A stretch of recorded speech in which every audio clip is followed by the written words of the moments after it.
مولاي صل وسلم دائما أبدا على السلام علیکم ورحمۃ اللہ وبرکاتہ۔ جیسے کہ الحمدللہ بتایا گیا حدیث درس، اور ان حدیثوں میں بھی حدیث فتن کا انشاءاللہ تذکرہ کیا جائے گا۔ اس میں آج ہمارا درس نمبر 2 ہے اور اس میں حدیث نمبر 3 ہے۔ پہلے حدیث سنیں، اس کے بعد میں اس کا ترجمہ، پھر ہماری تشریح انشاءاللہ۔ سيأتي على الناس سنوات خداعات يصدق فيها الكاذب ويكذب فيها الصادق ويؤتمن فيها الخائن ويخون فيها الأمين وينطق فيها الرويبضة قيل وما الرويبضة قال الرجل التافه يتكلم في أمر العامة۔ لوگوں پر بہت سال ایسے آئیں گے جن میں دھوکہ دہی ہوگی۔ اس وقت جھوٹے کو سچا سمجھا جائے گا اور سچے کو جھوٹا، بددیانت کو امانت دار تصور کیا جائے گا اور امانت دار کو بددیانت، اور روی بدام گرے پڑے نا اہل لوگوں کو کہا جاتا ہے، اور روی بدام قوم کی طرف سے نمائندگی کریں گے، یعنی گرے پڑے لوگ، نا اہل لوگ نمائندگی کریں گے۔ عرض کیا گیا رویبضہ سے کیا مراد ہے؟ فرمایا وہ نااہل اور بے قیمت آدمی جو عام لوگوں کے اہم معاملات میں رائے زنی کرے گا، یعنی مشورہ دے گا۔ یہ حدیث کا ترجمہ ہے۔ اس حدیث میں چند باتیں بیان کی گئی ہیں جس کی مفصل تشریح کی گئی ہے، مختصر میں انشاءاللہ عرض کروں گا۔ سب سے پہلی بات تو حدیث کا جو حصہ ہے، سیاتی علی الناس سنوات خداعات، یعنی لوگوں پر چند سال ایسے آئیں گے جو خداعات یہ لفظ خدا سے نکلا ہے، مبالغے کا صیغہ ہے۔ خدا کے معنی دھوکہ دینے کو کہتے ہیں۔ تو بہت سے سال ایسے آئیں گے جس کے اندر دھوکہ دہی ہوگی۔ اب سال کے اندر دھوکہ دہی سے کیا مراد ہے؟ یعنی جیسے لوگوں، یہ بات تو سمجھ میں آ جاتی ہے کہ لوگ دھوکہ دینے والے ہیں، دھوکے باز ہیں، یہ بات تو سمجھ میں آتی ہے، مگر سال دھوکے باز ہوں گے، ایسے سال آئیں گے جو دھوکہ دیں گے، اس سے کیا مراد ہے؟ یعنی نظام میں ایسی تبدیلیاں ہوں گی کہ دکھائی کچھ دے گا مگر ہوگا کچھ۔ مثال کے طور پر بارش کے ایام میں خوب بارش برسے گی مگر فصل کچھ نہیں ہوگے گی۔ تو ایک ظاہری اعتبار سے اسی کو بیان کیا گیا ہے کہ ایسا لگے گا کہ چلو فراوانی ہونے والی ہے، بہت اچھی چیزیں ہونے والی ہیں، مگر بارش تو ہوگی مگر فصل نہیں اگے گی، جس کی وجہ سے لوگوں کو دھوکہ ہو جائے گا۔ یہ بات مراد لی ہے بعض محدثین نے، اور بعض کہتے ہیں کہ انسانوں کے اندر دھوکہ دہی عام ہو جائے گی کہ جو دیکھو وہ دھوکہ باز بن جائے گا، ایک دوسرے کو دھوکہ دینے والا بن جائے گا۔ اس سے بعض محدثین نے یہ بات بھی مراد لی ہے۔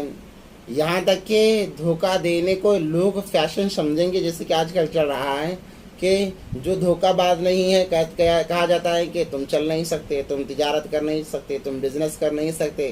ہاں، اگر دھوکہ دے رہے ہو، اور یوں بھی کہا جاتا ہے کہ تھوڑے بہت دھوکے کے ذریعے سے تم بزنس کر نہیں سکتے۔ اگر تمہیں بزنس کرنا ہے، تجارت کرنا ہے، کاروبار کرنا ہے، تھوڑی بہت دھوکہ بازی تو تمہیں سیکھ لینی چاہیے، وہ تو کرنا ہی ہے، وہ تو بزنس کا حصہ ہے، وہ تو کام کرنے کا طریقہ ہے کہ ہر کوئی آگے جو بڑھا ہے وہ دھوکہ دہی سے بڑھا ہے۔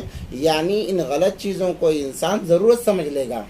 یہ قرب قیامت کی علامتوں میں سے ایک علامت نبی پاک صلی اللہ علیہ وسلم نے بتائی کہ لوگ دھوکہ دہی کو ضرورت سمجھیں گے، اور ضرورت سمجھ کر اس کو دین کا حصہ بنا لیں گے، اور کہا جائے گا کہ دین میں بھی اس کی کوئی ممانعت نہیں ہے۔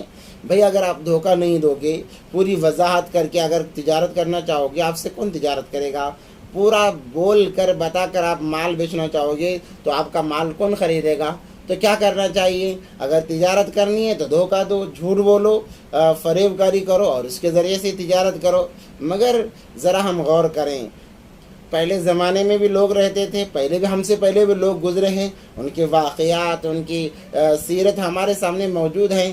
سر ہم دیکھیں کہ ان کی تجارتیں کیسی تھیں۔ وہ اپنی تجارتوں کو ان چیزوں سے پاک رکھ کر کیسے اعلیٰ درجے پر لے جاتے تھے۔ عبد الرحمن بن عوف رضی اللہ تعالیٰ عنہ تاجر کتنے بڑے زبردست کروڑ پتی ہیں، ان کی تجارتوں کے ہر جگہ چرچے ہیں، مگر تجارتوں میں کوئی دھوکہ نہیں، پھر وہ کیسے آگے بڑھ گئے؟ اس سے یہی پتہ چلتا ہے کہ سنت کے طریقوں پر جو انسان تجارت کرتا ہے اسے آگے بڑھنے کے لیے دھوکہ دینے کی ضرورت نہیں ہوتی، بلکہ اللہ تبارک و تعالیٰ سنتوں کو اپنانے کے وجہ سے یا پھر احکام خداوندی کو بجا لانے کی وجہ سے اللہ تبارک و تعالیٰ سے خود آگے بڑھا دیتے ہیں۔ اور دوسری چیز اس حدیث کے اندر، جو اس حدیث کا میں نے ٹکڑا پڑھا ہے، اس کے اندر بیان کی گئی، یکذب بها فیہا الصادق ویصدق فیہا الکاذب، یعنی اس زمانے میں سچے آدمی کو جھوٹا اور جھوٹے کو سچا سمجھا جائے گا، کیونکہ آج ہو رہا ہے، جو آدمی سچا ہوتا ہے اسے جھوٹا سمجھا جاتا ہے کہ یہ جھوٹا ہے، اس کی ہر بات جھوٹ تسلیم کی جاتی ہے، اور جو پکا ایک نمبر کا جھوٹا ہوتا ہے، گیا گزرا انسان ہوتا ہے، اسے سچا سمجھا جاتا ہے، کیوں؟ اس کی مالداری کی وجہ۔ آج دیکھو مالداروں کو دھوکہ باز نہیں سمجھا جاتا، مالدار اگر دھوکہ دے رہا ہے تو وہ ضرورت سمجھی جاتی ہے، فیشن سمجھا جاتا ہے، مالدار اگر جھوٹ بول رہا ہے تو ضرورت سمجھی جاتی ہے اور فیشن سمجھا جاتا ہے، اور مالدار بھی بڑے خوشی سے جھوٹ بول رہے ہیں، بڑی خوشی سے دھوکہ دے رہے ہیں، اور لوگ ان چیزوں کو برا بھی نہیں سمجھتے۔ ہاں اگر وہی کوئی عام آدمی کر لے، عام انسان کر لے، کہتے ہیں کہ جھوٹ بولتا ہے، دھوکہ دیتا ہے، تو سچے کو جھوٹا سمجھا جائے گا، جھوٹے کو ظاہر سی بات ہے کہ سچا سمجھ کر اس کی واہواہی کی جائے گی، اس کی تعریفیں کی جائے گی، اور وہ اسی میں بڑھتا چلا جائے گا۔ چونکہ آج بھی ہو رہا ہے، جو حق پرست ہیں، سچ بولنے والے ہیں، انہیں کہا جاتا ہے کہ تم جھوٹے ہو، تم جھوٹ بول رہے ہو۔ اور جو جھوٹ بولتے ہیں، آج ہماری سیاستوں کو دیکھ لیجیے، سیاستوں کا نام لینے کی گنجائش نہیں ہے، ہمارے سامنے تمام حالات ہمارے سامنے کھلی کتاب کی طرح ہیں، کہ ہر سیاست والا یہ کہتا ہے کہ ہم آپ کے ساتھ میں فلاں کام کریں گے، آپ کو یہ سہولت فراہم کریں گے، مگر ہر کوئی جھوٹ بول رہا ہے، ہر کوئی ایک سے بڑھ کر ایک جھوٹ بول رہا ہے۔ اگر اسی میں سے کوئی ایک اللہ کا بندہ اللہ کو ڈر کر سچائی کو بتاتا ہے، سچی بات کہتا ہے، تو کیا سمجھا جاتا ہے کہ نہیں جھوٹ بول رہا ہے، یا اپنی تجارت کو چمکانے کے لیے، اپنی سیاست کو چمکانے کے لیے جھوٹ بول رہا ہے، جھوٹ کا سہارا لے رہا ہے، ایسے کہہ کے اس کی بات کو ٹال دیا جاتا ہے، جیسے کہ آج ایک رواج بن گیا ہے۔ اللہ ہم تمام کی اسے حفاظت فرمائے، اور اسی جھوٹ اور فریب کی وجہ سے ہزاروں لوگوں کی جانیں تک جا رہی ہیں، مگر لوگوں کے اوپر اس کا کچھ بھی اثر نہیں ہو رہا ہے۔ تیسری بات مختصر عرض کر رہا ہوں، یہ اس کے اندر بتائی گئی ہے، وَيُخَوَّنُ فِيهَا الْأَمِينُ وَيُؤْتَمَنُ فِيهَا الْخَائِنُ، اس زمانے میں امانت دار کو خائن اور خائن کو امانت دار سمجھ لیا جائے گا، کہ جو امانت دار ہے اس کو خیانت کرنے والا کہا جائے گا، اور جو خیانت کرنے والا ہے اس کو بڑا امین ہے، بڑا نیک انسان ہے، یتیم خانے کا ذمہ دار ہے، یتیم خانے کا ذمہ دار ہے، یتیموں کے نام پر مال جمع کر رہا ہے اور اس کے اندر خیانت کر رہا ہے، تو اسے کہا جاتا ہے کہ بڑا امانت دار ہے، یتیم خانہ چلا رہا ہے۔ اور بعض مساجد کے ذمہ دار ہیں، جو مساجد کے ضروریات کے لیے پیسے اکٹھا کرتے ہیں، اس کے اندر خیانت کرتے ہیں، تو کہا جاتا ہے کہ بڑے امانت دار ہیں، بڑے اچھے انسان ہیں، مگر وہاں پر بھی خیانت ہو رہی ہے، مگر لوگ اسے برا نہیں سمجھتے۔ کہا جاتا ہے کہ جو امانت دار ہیں انہیں خائن سمجھا جائے گا، امانت میں خیانت کرنے والا سمجھا جائے گا، اور جو امانت میں خیانت کرنے والے ہیں ان کی تعریفیں کی جائے گی، ان کو واہ واہ کیا جائے گا، ان سے کہا جائے گا کہ آپ بہت اچھا کام کر رہے ہیں، آپ یہی کام کرتے رہیے۔ اور تیسری بات اس کے اندر یہ ہے کہ لوگ کم عقل کو ذمہ دار بنائیں گے، یعنی جاہل کو، گرے پڑے لوگ جسے کہا گیا، اور روئے بدا جسے کہا گیا، ایسے لوگوں کو لوگ اپنا امیر بنائیں گے، اپنا پیشوا بنائیں گے، اور ان کے ماتحتی میں چلیں گے، جو علم کے اعتبار سے بھی کورے ہوں گے، عقل کے اعتبار سے بھی کورے ہوں گے۔ پھر انہیں ذمہ دار کیوں بنایا جائے گا؟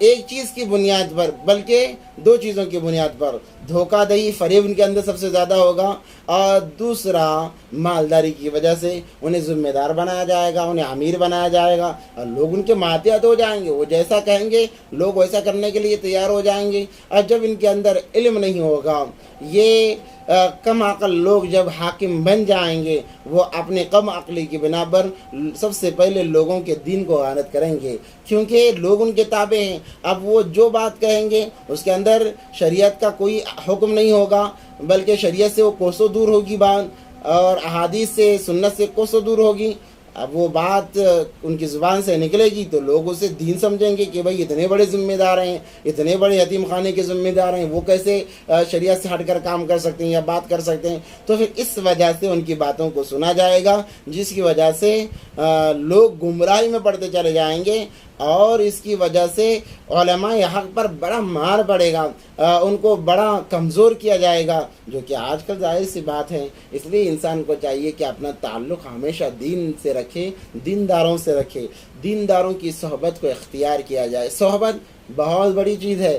آپ جیسے کی صحبت اختیار کرو گے آپ ویسے بن جاؤ گے. دیکھیے ایک عطر فروش انسان عطر بیچتا ہے، آپ اس کے ساتھ ہمیشہ رہو، آپ کو خوشبو لگائے بغیر آپ کے بدن سے خوشبو آئے گی، کیونکہ آپ نے خوشبو والے کی صحبت کو اختیار کیا ہے. ویسے اگر آپ فاسق فاجر کی اور شرابی کا جو عادی ہے، جوے کا جو عادی ہے، ایسوں کی اگر آپ صحبت اختیار کرو گے تو آپ سے آپ کی دھیرے دھیرے وہ عادات آپ کے اندر آ جائیں گے، کیونکہ برائی بہت زیادہ اثر کیا کرتی ہے. اس لیے اللہ سے دعا ہے کہ اللہ تبارک و تعالی ہم تمام کو صحیح لوگوں کے ساتھ میں رہنے کی توفیق عطا فرمائے، اور ان باتوں پر عمل کی توفیق عطا فرمائے. وآخر دعوانا الحمدللہ رب العالمین.